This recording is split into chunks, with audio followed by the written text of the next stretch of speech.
o médico, o Dr. Cláudio Fernandes Correia, ele que é o oncologista e doutor em neurocirurgia pela Universidade Federal de São Paulo. Está conosco agora ao telefone.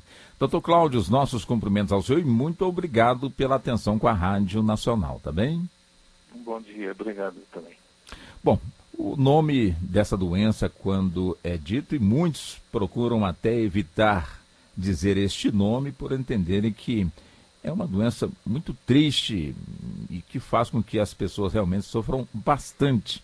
E o assunto que eu tenho para conversar com o senhor é justamente sobre o tratamento da dor oncológica. Quer dizer, com o avanço da medicina, essa questão já pode ser considerada menos sofrida, porque quando se fala nessa doença, vem logo à mente a questão do sofrimento, da dor que as pessoas sofrem por conta aí dessa questão. Como é que é essa questão, doutor Cláudio? Hoje a medicina, de alguma forma, ela minimiza a dor desse paciente? Olha, eu diria que avançou bastante, mas existe um gargalo de importância muito significativa, que é a falta de informação. Por exemplo, isso que nós estamos falando aqui agora e que muitos estão ouvindo, talvez eles não tenham noção de que, além da própria doença oncológica, que merece todo o tratamento, que pode ser cirúrgico, radioterápico, quimioterápico, 60% dos pacientes vão desenvolver um quadro de dor significativamente importante. Desse contingente, 10% inclusive vão precisar de um tratamento operatório para alívio dessa sua dor. E lembrar que a dor, ela pode ter uma importância muito crucial na evolução da própria doença oncológica, porque quem está sofrendo 24 horas por dia, numa proporção muito significada da sua existência, tanto física quanto do ponto de vista mental, é claro que ela vai se alimentar muito menos, ela vai dormir pouco, ela vai ter relacionamento social muito ruim com a própria família e com os amigos, e isso vai atrapalhar também no próprio adesão ao tratamento da doença como um todo.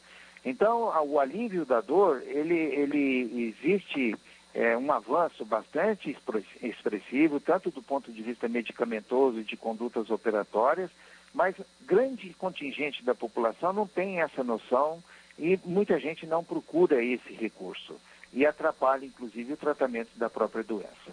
Agora, como buscar esse recurso e que tipo de informação deve ter, então, este paciente, doutor Cláudio? Isso. Em primeiro lugar, lembrar que do ponto de vista público e privado, nós temos principalmente, lamentavelmente, mas principalmente nos grandes centros, estruturas que dão suporte a esse tipo de tratamento. O oncologista, ele na fase primária, ele pode tratar com os medicamentos convencionais que tem no mercado. Mas quando a coisa escapa desse tratamento convencional e a dor não é melhorada, ele deve encaminhar para as clínicas de dor. Então, aqui em São Paulo, tem hospitais públicos, eu citaria pelo menos 3, que é a Santa Casa, o Hospital das Clínicas e o Hospital São Paulo da Universidade Federal. Então, o Hospital do Câncer também aqui em São Paulo, ele atende pessoas do SUS e pessoas conveniadas e particulares, mas, quer dizer, existe essa opção de uma clínica especializada, profissionais qualificados que vão tratar. Nós trabalhamos no Hospital 9 de Julho, aqui em São Paulo, mas outros hospitais aqui privados também têm clínicas de dor e que podem dar suporte ao tratamento da dor oncológica, que é muito comum, né, como nós já dissemos. Quando o senhor fala numa clínica de dor, para muitos ainda é desconhecida essa clínica de dor, né? Como é que é composta uma clínica de dor, professor Cláudio? Tá. Uma clínica de dor é composta por... primeiro a gente pode até começar para eles entenderem, se estão nos ouvindo, assim. O tratamento da dor é multiprofissional e multidisciplinar. O que quer dizer isso? É multiprofissional porque não tem só médico. Tem ali também, tem enfermeiro, tem fisioterapeuta, tem dentista. Então, ela é multiprofissional. E multidisciplinar porque na área da medicina, eu, por exemplo, sou neurocirurgião, mas tem neurologista, tem anestesista, tem psiquiatra, tem oncologista, né? Tem ortopedista, tem clínica geral. Então, dependendo da condição do paciente, ele vai ser tratado com um médico que possa prescrever os medicamentos para ele, mas às vezes precisa de fazer um bloqueio com o anestesista, implantar um catéter para injetar o analgésico na sua coluna. Ele vai precisar de um procedimento operatório, então o neurocirurgião é que vai realizar esse procedimento. Ele vai precisar fazer medicina física, então o fisiatra médico encaminha para o fisioterapeuta, que é uma outra área de atuação, para desenvolver esse trabalho. Então, uma clínica de dor, ela tem profissionais variados e, dependendo de cada caso, o paciente vai sendo dirigido para esse atendimento individualizado. É isso que é uma clínica de dor. Entendi.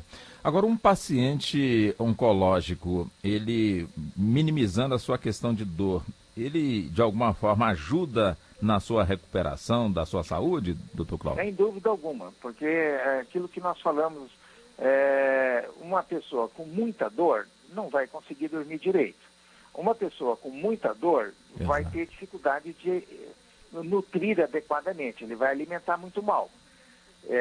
Isso tudo vai acarretar o quê? Uma fraqueza mais progressiva, mais rápida, mais generalizada. Isso vai dificultar ele submeter-se ao tratamento oncológico, que não é tão simples. Muitas vezes ele é tratamento cirúrgico, muitas vezes é radioterápico, às vezes quimioterápico, e esses tratamentos também vão depauperar um pouco a condição física do paciente.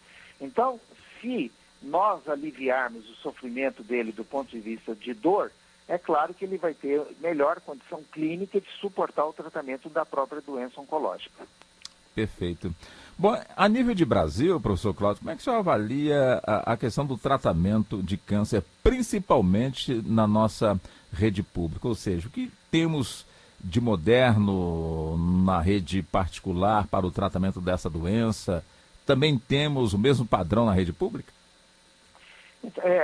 Eu diria que existe sim, só que aí precisa ter cuidado com a frase, ela não pode ter um ponto final nesse momento, porque nós estamos num país de contrastes fantásticos, né, entre classes sociais e entre condutas também. Eu até acho muito oportuno falar o seguinte, que uma das principais razões no tratamento do câncer, na verdade, vem antes dele aparecer, que é o tratamento, é a profilaxia, é para que muito precocemente se diagnostique uma lesão que está numa fase inicial e que, se tratado, vai dar a chance de estar o paciente curado. Aí, quando você fez a pergunta a respeito da rede pública, nós vamos encontrar várias estruturas, cidades do Norte e Nordeste, principalmente, em que não tem nem um mamógrafo, que é um exame muito precoce, que deveria ser feito nas mulheres acima de 40 anos de idade, para diagnóstico precoce de um dos cânceres mais frequentes no sexo feminino, que é o câncer de mama. Então, às vezes, até o tratamento, a condição de fazer uma profilaxia na rede pública em alguns lugares desse país, evidentemente que você não tem esse recurso ou encontra com muita dificuldade. Pessoas que às vezes têm que andar 400 quilômetros do lugar onde mora para chegar num centro onde tem a disponibilidade de um aparelho dessa natureza, coisa que é um exame, digamos, corriqueiro, um exame simples. Agora, se nós pegarmos rede pública aqui dentro, por exemplo, do município de São Paulo, nós temos estruturas tão bem montadas quanto as melhores que existem em países assim chamados do primeiro mundo. Então há o contraste, há coisas maravilhosas na rede pública, em grandes centros, por exemplo, mas há carência disso em várias outras partes do nosso imenso país. Bom, para que possamos encerrar, doutor Cláudio, o que o senhor poderia deixar para nós que estamos ouvindo o senhor atentamente, quando o senhor chamar a atenção aqui sobre os cuidados, né, a profilaxia, enfim, para evitar de contrair, portanto, essa doença? O que o senhor poderia dizer para todos nós, já que há, inclusive, aí dados indicando que daqui mais alguns anos, milhares e milhares de pessoas vão morrer por conta dessa doença? Verdade. Né? Hoje em dia, 14 milhões de novos casos a cada ano e com o envelhecimento prolongado agora da população, aumenta significativamente o risco desses pacientes adquirirem uma doença oncológica. Mas eu gostaria de destacar, então, além desse tratamento profilático, ou da procura de um diagnóstico precoce da doença, que aumenta significativamente a chance de cura dessa temível doença, eu gostaria de também lembrar a população de uma maneira geral que muitas vezes o câncer aparece por erro individual. A pessoa não tem nenhuma dúvida, isso está publicado, não tem opiniões que divergem do que eu vou falar agora. Quem é um tabagista, um fumante, é claro que aumenta também significativamente a chance de ter alguns tipos de câncer, não é exclusivo, mas o principal deles seria o câncer de pulmão, para quem é fumante, para quem é tabagista, mas também de toda a região da garganta, orofaringe, essa região da boca, aumenta significativamente essa chance. Os etilistas de bebidas com alto teor de álcool também aumentam dramaticamente a chance de um câncer no aparelho digestivo. Então, existe a possibilidade de mudança de hábito e evitando ou diminuindo o risco de adquirir essa doença. Isso talvez modificasse essas estatísticas tão tristes de serem ouvidas, onde você tem agora atualmente, e a probabilidade disso aumentar na próxima década é muito grande, mais de 14 milhões de diagnósticos de câncer por ano, né? Então, isso poderia ser modificado com mudança de hábito. E, evidentemente, o tratamento profilático também é significativo. E na vigência da doença, tratar a doença com todos os recursos que a medicina dispõe para que tenha sucesso. Muito bem. Doutor Cláudio, foi um prazer conversar com o senhor. Agradecemos muito pela atenção com a Rádio Nacional, tá bem? É um prazer. Muito obrigado. Bom dia para o senhor. Muito obrigado.